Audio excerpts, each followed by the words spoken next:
Criatividade. Personalidade ética ela é construída quando nós prestamos atenção. Quando nós, inclusive, olhamos para o jovem, atenção que eu vou amarrando as ideias, quando eu olho para o jovem, com o olhar dele como sendo um outro, e sem arrogância.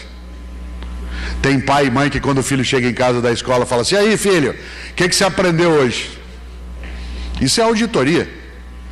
Você quer saber o que seu filho aprendeu, mas quer fazê-lo de um jeito que ele vai gostar. E aí filho, o que você pode me ensinar hoje? Você vai obter o mesmo efeito. A diferença é que crianças e jovens adoram ensinar. Os valores que ele terá são os valores que nós passarmos para ele. Se ele não tem ideia de processo, porque a família não estrutura, ele não tem dificuldade nenhuma, ele não sabe que para o quarto dele aparecer limpo, ou às vezes para a comida aparecer na mesa, alguém tem que fazer, e tem que plantar, e tem que carregar cebola, e tem que fazer uma série de coisas. Tudo é fast, tudo é imediato. Atenção, e aí vou fechando, essa sociedade do imediato, ela nos atinge.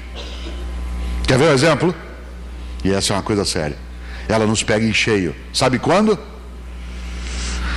Quando a gente vai perdendo a nossa paciência. Quando nós achamos que as coisas são assim, o que eu posso fazer? Aliás, quando nós começamos a procurar o prático em vez de procurar o certo.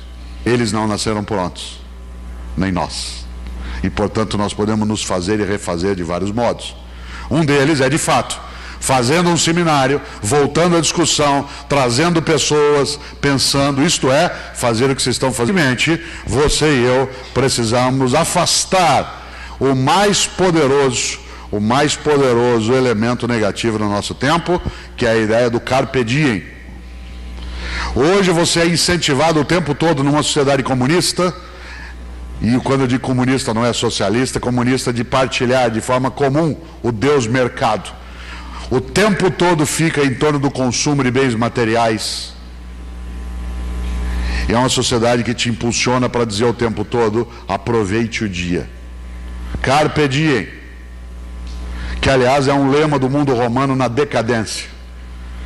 Pessoas repetem carpe diem como se ela fosse uma coisa do mundo romano, do aproveitar a vida, mas ela é da decadência do Império Romano. Quando o Império Romano estava esboroando, aí a regra era: salve-se quem puder, cada um por si, Deus por todos, aproveite o dia, viva cada dia como se fosse o último, porque senão um dia se acerta.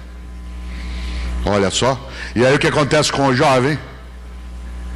Tem pai e mãe que vira o professor para os jovens assim: vocês não terão futuro. Não vai haver futuro. Não haverá meio ambiente, não haverá segurança, não haverá emprego. Vocês não vão ter futuro. Aliás, vou dizer uma coisa para vocês: vocês não têm passado. Eu tive infância. E eu digo para eles: vocês não têm presente. Sabe por quê? Porque isso que vocês comem não é comida, é porcaria. Isso que vocês usam não é roupa, é andrágio. O que eu estou dizendo para o jovem? Que ele não tem história. E quando eu digo para alguém que ele não tem história, só resta a ele uma alternativa: viver o presente até o esgotamento.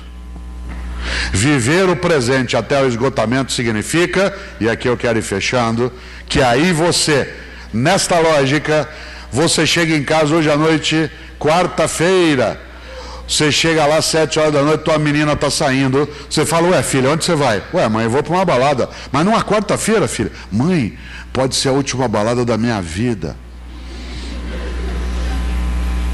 Seu filho fala: mãe, vou viajar com os amigos no fim de semana, vou lá para Bombinhas. Mas filho, e quem não tem história vive o presente até o esgotamento. Aí o que eles fazem?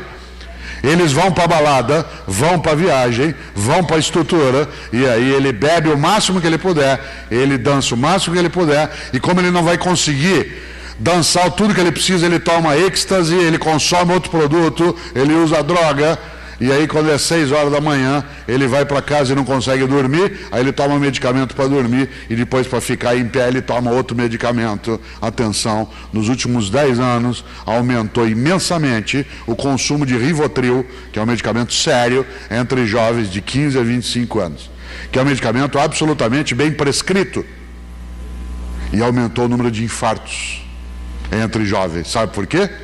Porque de repente ele vive a vida no limite do turbinamento. Isto é, fazer o giro do motor funcionar o tempo todo em alto estilo. Ele está sempre fazendo alguma coisa, estão sempre correndo para lá e para cá. E aí, de repente, ele fica pasmado, quieto no lugar. Aí você olha e pensa assim, e eu quero aproveitar esse minuto final para pensar essa ideia.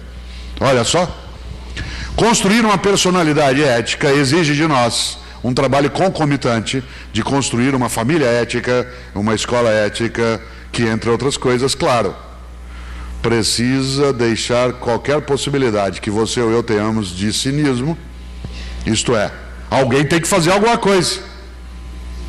E a segunda é sermos capazes de aprender, conhecer, estudar, isto é, de nos prepararmos. Porque o nosso trabalho só terá sucesso se ele for marcado pela amorosidade. Mas a amorosidade sem competência é mera boa intenção. Uma amorosidade tem de ser competente. E para ela ser competente, ela precisa se preparar. E desse ponto de vista, lembro aqui, para concluir agora, para a gente abrir a fase de reflexão, sobre como nós edificarmos personalidades éticas. Aliás, há um livro que o professor Yves Delataille e eu escrevemos há alguns anos, chamado Nos Labirintos da Moral. Os Nos Labirintos da Moral, que é um livro, é um diálogo entre mim e ele sobre juventude, moral, formação, ética.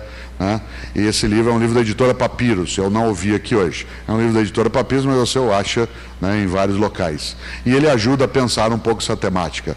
Mas se você quiser olhar algumas coisas dela, olhe também esses dois livros.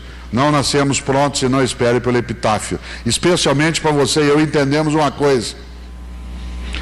O família sai junto aos domingos para comer comida caseira e sai de casa para fazer isso.